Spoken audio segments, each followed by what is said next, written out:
ایک مرتبہ ایک لڑکی نے رہبر معظم سید علی خامنائی سے عرض کیا، آقا ایک بات پوچھوں؟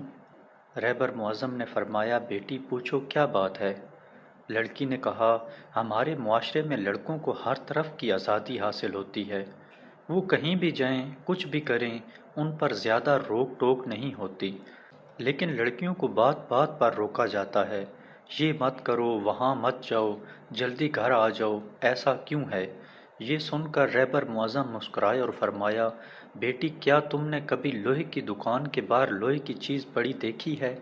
وہ سردی گرمی دھوپ بارش اور رات دن وہیں پڑی رہتی ہے، لیکن اس کی قیمت پر زیادہ فرق نہیں پڑتا۔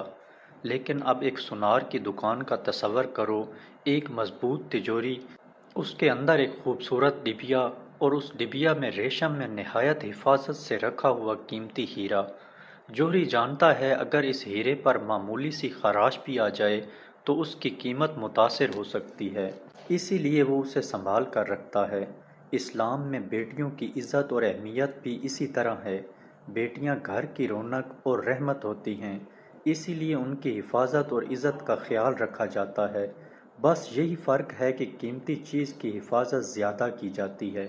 یہ بات سن کر مجلس میں خاموشی چھا گئی۔